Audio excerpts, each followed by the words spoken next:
ಪ್ರಸಿದ್ಧವಾಗಿರ್ತಕ್ಕಂಥ ಕ್ಷೇತ್ರ.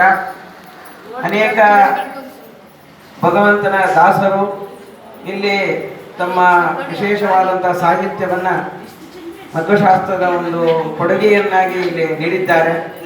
ಇದರಲ್ಲಿ ಪುರುಷರು ಕೂಡ ದಾಸರೇ ಆಗೋ ಹಾಗೆಯೇ ಭೀಮವ್ವ ಮುಂತಾದವರೆಲ್ಲ ದಾಸಿಯರು ಕೂಡ ಇಲ್ಲಿ ಆ ಕೊಡುಗೆಯನ್ನು ನೀಡಿದ್ದಾರೆ. ಅದೇ ನಿಟ್ಟಿನಲ್ಲೇ ಇನ್ನೊಬ್ಬ ದಾಸಿ ನಮ್ಮ ಬಳ್ಳಾರಿ ಕ್ಷೇತ್ರದಲ್ಲಿ ಶಿಷ್ಟರಾಗ್ತಾ ಇರ್ತಕ್ಕಂಥವರು ಸುಗುಣ ವಿಠಲರು. ಅಂತಹ ವಿಠಲನಿಗೆ ಗುಣದಿಂದ ಕಟ್ಟಿರ್ತಕ್ಕಂಥ, ಗುಣ ಅಂತಂದ್ರೆ ಸಂಸ್ಕೃತದಲ್ಲಿ ಹಗ್ಗ ಅಂತ ಅರ್ಥ.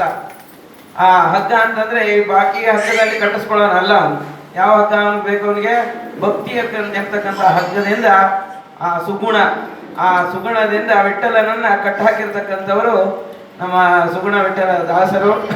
ಇವತ್ತಿನ ದಿವಸ ವಿಶೇಷವಾದಂಥ ಕೃತಿಗಳನ್ನು ಹೊರಗೆ ತರ್ತಾ ಇದ್ದಾರೆ. ವಾದಿರಾಜರ ವಿಷ್ಣು ಸ್ಮರಣ ಸಂಚಿಕೆ ಎಂಬುದಾಗಿ ಅವರ ವಿಶೇಷ ಕೃತಿಗಳನ್ನು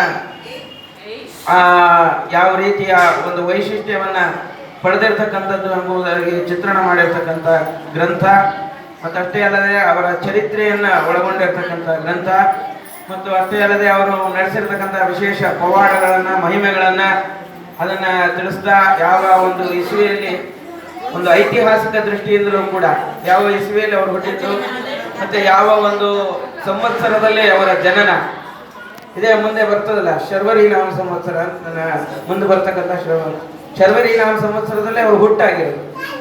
ಅವರು ಬೃಂದಾವನಸ್ಥರಾಗಿದ್ದು ಶರ್ವರಿ ನಾಮ ಸಂವತ್ಸರದಲ್ಲಿ.